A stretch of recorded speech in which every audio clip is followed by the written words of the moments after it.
ಒಂದ್ ಕಡೆ ಲವರ್ ಅನ್ನೇ ಮದ್ವೆ ಆಗಕ್ಕಾಗುತ್ತೋ ಇಲ್ವೋ ಅನ್ನೋ ಟೆನ್ಷನ್, ಇನ್ನೊಂದ್ ಕಡೆ ಹುಟ್ಟಿದ ಮನೇನ ಮಮ್ಮಿ ಡ್ಯಾಡಿನ ಬಿಟ್ಟೋಗೋ ದುಃಖ. ಬೇರೆ ಹುಡುಗಿರಾಗಿದ್ರೆ ಅಂತ ಅಳ್ಕೊಂಡು ಮನೇಲೇ ಕೂತಿರೋರು. ಆದ್ರೆ ಈ ಬನ್ನೂರ್ ಕುರಿ ಹೊರಗಡೆಯಿಂದ ಫುಡ್ ಎಲ್ಲ ಆರ್ಡರ್ ಮಾಡ್ಕೊಂಡು ಬಕಾಸುರಿ ತರ ನೇಯ್ತಾ ಇರೋದ್ ನೋಡು. ಯಪ್ಪ ಎಂತ ಹುಡುಗಿನಪ್ಪ.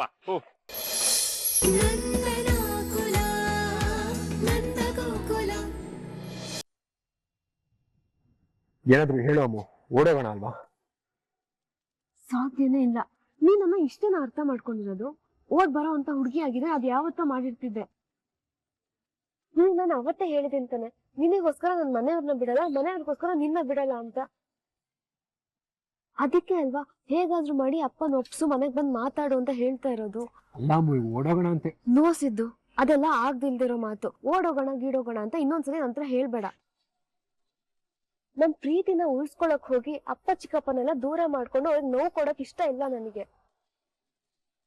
ನೀನು ಅಷ್ಟೇ ಈ ಥಾಟ್ ನ ತಲೆಯಿಂದ ತೆಗ್ದಾಕಿ ಸೀರಿಯಸ್ ಆಗಿ ನಮ್ಮ ಮನೆಗ್ ಬಂದು ಹೆಣ್ ಕೇಳೋ ವಿಷಯ ಬಗ್ಗೆ ಯೋಚನೆ ಮಾಡು.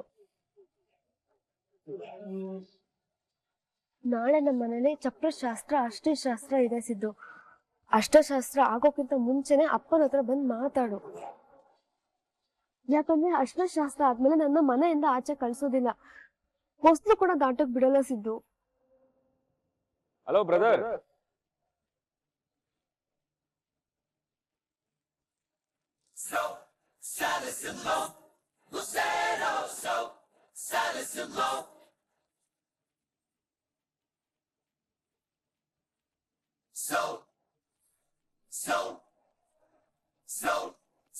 ಸಿದ್ದು ಹಿಂದೆ ತಿರ್ಗ್ಬೇಡ.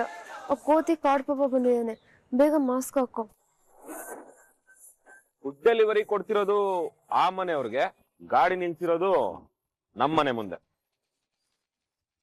ಸ್ವಲ್ಪ ಗಾಡಿ ತೆಗಿತೀರಾ?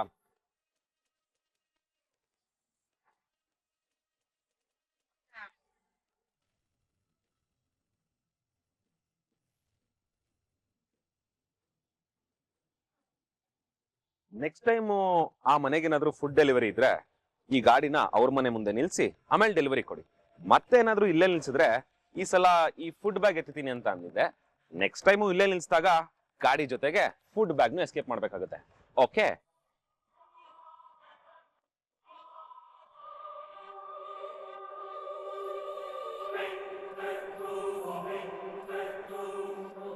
ಒಂದ್ ಕಡೆ ಲವರ್ ಅನ್ನೇ ಮದ್ವೆ ಆಗಕ್ಕಾಗುತ್ತೋ ಇಲ್ವೋ ಅನ್ನೋ ಟೆನ್ಷನ್, ಇನ್ನೊಂದ್ ಕಡೆ ಹುಟ್ಟಿದ ಮನೇನ ಮಮ್ಮಿ ಡ್ಯಾಡಿನ ಬಿಟ್ಟೋಗೋ ದುಃಖ. ಬೇರೆ ಹುಡುಗಿರಾಗಿದ್ರೆ ಅಂತ ಅಳ್ಕೊಂಡು ಮನೇಲೇ ಕೂತಿರೋರು. ಆದ್ರೆ ಈ ಬನ್ನೂರ್ ಕುರಿ ಹೊರಗಡೆಯಿಂದ ಫುಡ್ ಎಲ್ಲ ಆರ್ಡರ್ ಮಾಡ್ಕೊಂಡು ಬಕಾಸುರಿ ತರ ನೇಯ್ತಾ ಇರೋದ್ ನೋಡು. ಯಪ್ಪ ಎಂತ ಹುಡುಗಿನಪ್ಪ. ನಾನ್ ಏನಾದ್ರೂ ಮಾಡ್ತೀನಿ, ನಿನಗೇನೋ? ನನಗೇನು? ನನಗೇನು ಇಲ್ಲ.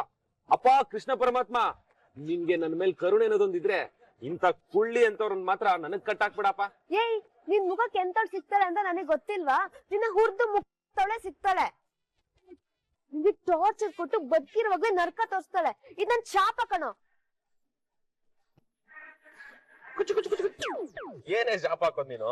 ನಿನ್ ಶಾಪ ನನ್ಗೆ ಟಚ್ ಮಾಡಕ್ಕಾಗಲ್ಲ. ಎಷ್ಟಾದ್ರೂ ಶಾಪ ಹಾಕೋ ಹೋಗ್. ಈ ಕಾಡ್ ಪಾಪ ಒಂದ್ ಹೆಣ್ಣಿನ ಶಾಪ ತಟ್ಟೆ ತಟ್ಟುತ್ ಕಣೋ. ನಾನೇನಾದ್ರೂ ಈ ಮರ ನೋಡಿದ್ರೆ ಈ ಮರನೇ ಸುಟ್ಟು ಭಸ್ಮ ಆಗುತ್ತೆ. ಇನ್ ನೀನ್ ಯಾವ ಲೆಕ್ಕ? ಸುಟ್ಟು ಭಸ್ಮ ಆಗತ್ತಾ? ಮಳೆ ಬರಂಗಿದೆ, ಸುಟ್ಟು ಭಸ್ಮ ಆಗತ್ತಂತೆ. ಹೋಗ್ ಫುಡ್ ಆರ್ಡರ್ ಮಾಡ್ಕೊಂಡಿದ್ಯಾ? ಗಡತ್ತಾಗ ತಿನ್ಬಿಟ್ಟು ದಬಾಕೋ ಹೋಗಿ. ನನ್ ಲೈಫ್ ನ ಎಷ್ಟು ದೊಡ್ಡ ರಿಸ್ಕ್ ತಂದಿದ್ಯಲ್ಲ, ಆ ಪಾಪಕಾರು ನಿನ್ ಶಾಪ ತಟ್ಟೆ ತಟ್ಟುತ್ ಕಣೋ. ಅನ್ಭವಿಸ್ತ್ಯಾ?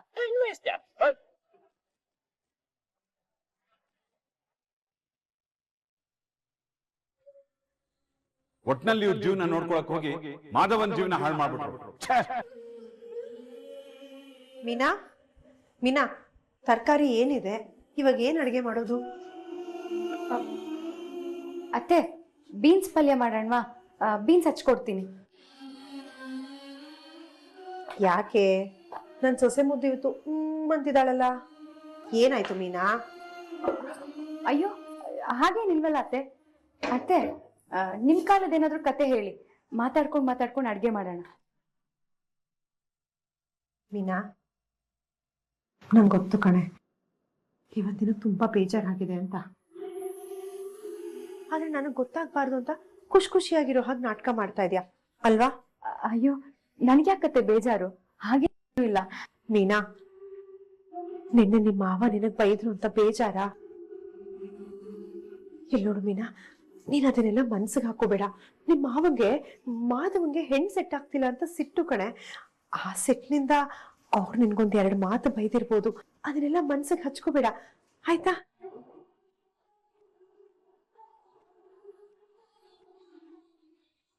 ಇಷ್ಟಕ್ಕೂ ನಿಮ್ ಮಾವನ್ ಬಗ್ಗೆ ನಿನಗೆ ಗೊತ್ತಲ್ಲ ಮೀನಾ, ಅವ್ರ ಕೋಪ ಕ್ಷಣಿಕ ಅಷ್ಟೇ. ಅದೆಲ್ಲ ನನ್ಗೆ ಅರ್ಥ ಆಗತ್ತೆ ಅತ್ತೆ. ಆದ್ರೆ ನಂಗೆ 2 ವಿಷಯಕ್ಕೆ ಬೇಜಾರಿದೆ. ಒಂದು, ನಮ್ಮಿಂದಾಗಿ ಭಾವಂಗೆಲ್ಲೂ ಹುಡುಗಿ ಸಿಕ್ತಿಲ್ಲ. ಅವತ್ತು ನಾನು ಕೇಶವ ಮದ್ವೆ ಆಗದೆ ಬೇರೆ ದಾರಿ ಇರ್ಲಿಲ್ಲ ಅತ್ತೆ.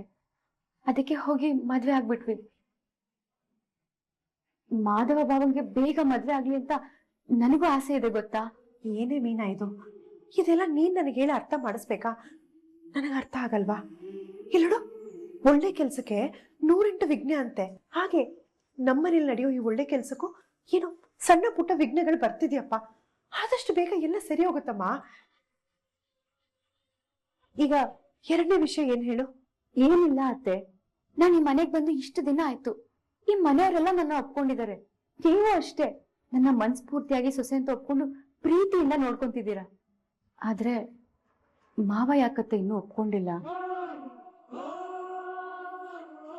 ನಾನ್ ಏನ್ ಮಾಡಿದ್ರೆ ಅವ್ರ ಮನ್ಸು ಗೆಲ್ಬೋದು ಅತ್ತೆ? ನನ್ಗಂತೂ ಒಂದು ಅರ್ಥ ಆಗ್ತಾ ಇಲ್ಲ. ಮೀನಾ, ನಾನು ಆಗ್ಲೇ ಹೇಳಿದ್ನಲ್ಲಮ್ಮ, ಒಳ್ಳೆ ಕೆಲ್ಸಗಳು ತಡವಾಗಿ ಆಗೋದು. ಅದೇ ಅತ್ತೆ, ಯಾವಾಗ?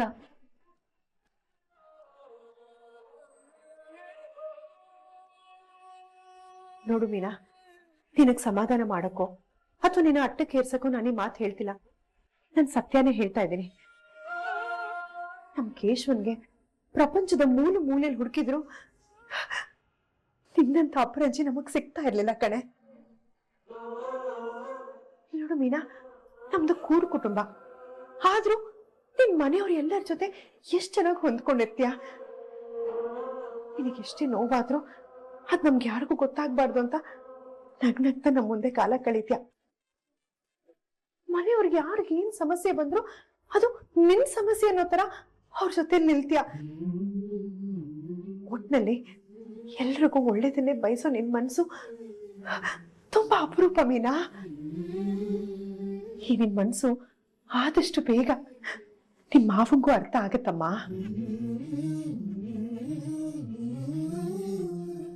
ನಿಜನಾ?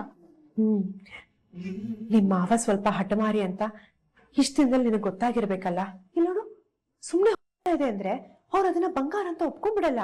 ಅಳೆದು ತೂಗಿ ಲೆಕ್ಕ ಹಾಕಿ ಆಮೇಲೆ ಅದು ಬಂಗಾರ ಅಂತ ಒಪ್ಕೊಳ್ಳೋದು. ಆದಷ್ಟು ಬೇಗ ನನ್ ಸೊಸೆನು ಅಪರಂಜಿ ಬಂಗಾರ ಅಂತ ಅವ್ರಿಗೂ ಅರ್ಥ ಆಗತ್ತೆ. ನೋಡ್ತಾ ಇರು.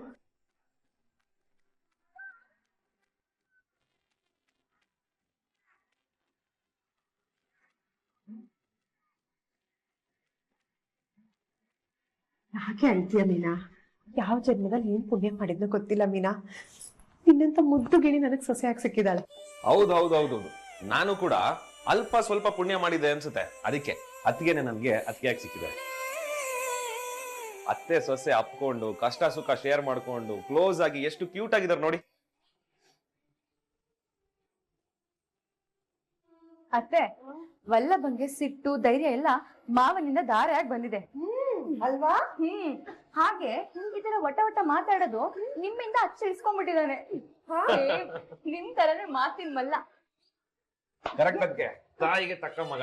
ಅಮ್ಮ ಹೇಗಿದ್ಯಮ್ಮ? ಹುಷಾರಿಲ್ಲ ಅಂತ ಸುಂದರ ಹೇಳ್ತಾ ಇದ್ದ. ಅಲ್ಲಮ್ಮ, ನಿನ್ನ ಆರೋಗ್ಯದ ಕಡೆ ಗಮನ ಕೊಡ್ತಿದ್ರೆ ಹೇಗೆ? ಡಾಕ್ಟರ್ ಹತ್ರ ಹೋಗ್ಬೇಕಿತ್ತು. ಹೀಗ್ ಮಾಡ್ಕೊಂಡ್ರೆ ಅಮ್ಮ ಮದ್ವೆಗೆ ಹೇಗಮ್ಮ ಓಡಾಡ್ತೀಯಾ?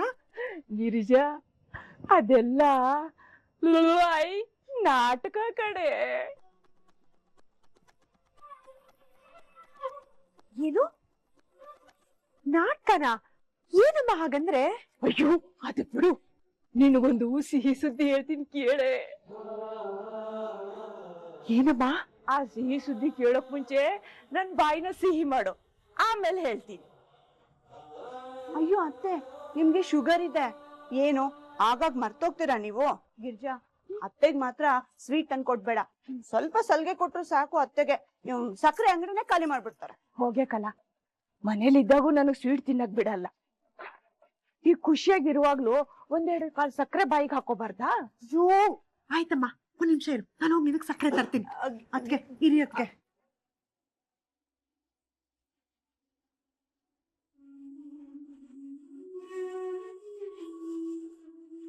ಇಲ್ಲಿ ಬಾಯಿ ತೆಗಿ.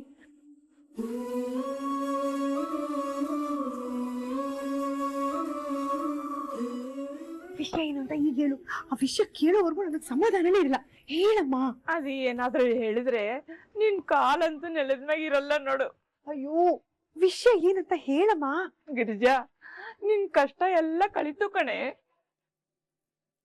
ನಿಮ್ಮನೆಗೂ ನಮ್ಮನೆಗೂ ಮಧ್ಯ ಇರೋ ದ್ವೇಷ ಅನ್ನೋ ಗೋಡೆ ಮುರಿದು ಬೀಳೋ ಸಮಯ ಬಂತು ಕಣೆ. ಅಂದ್ರೆ ಸೂರ್ಯಕಾಂತ ಚಂದ್ರಕಾಂತ ಇಬ್ರು ಅಮೂಲ್ಯಳ ಮದ್ವೆ ಶಾಸ್ತ್ರಕ್ಕೆ ನಿನ್ನ ಕರಿತೀನಿ ಅಂತಾರೆ ಕಣೆ.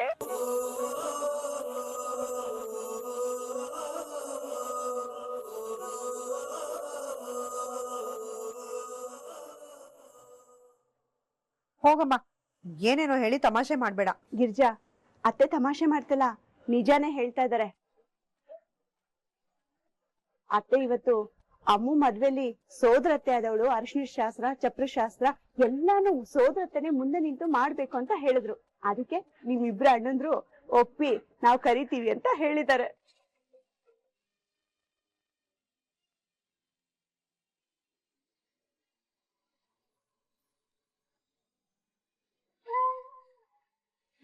ಏನ್ ಹೇಳ್ತಾ ಇದ್ದೀರಾ ಅದಕ್ಕೆ?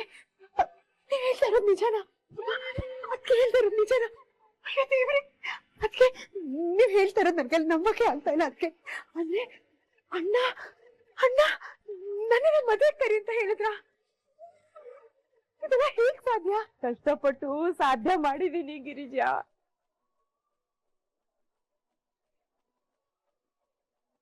ಅಂದ್ರೆ ನೀನ್ ಹಠ ಮಾಡಿ ಅಣ್ಣಂದನ್ನು ವಾಪಸ್ಬಿಟ್ಟೆ ಅಮ್ಮ?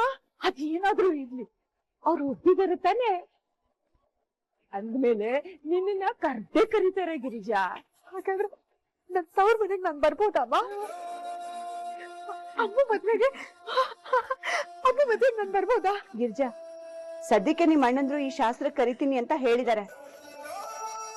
ನೀನ್ ಚಪ್ರ ಶಾಸ್ತ್ರಕ್ಕೆ ಬಂದೆ ಅಂತ ತಿಳ್ಕೊ, ಆಮೇಲೆ ಎಲ್ಲ ಸರಿ ಹೋಗುತ್ತೆ.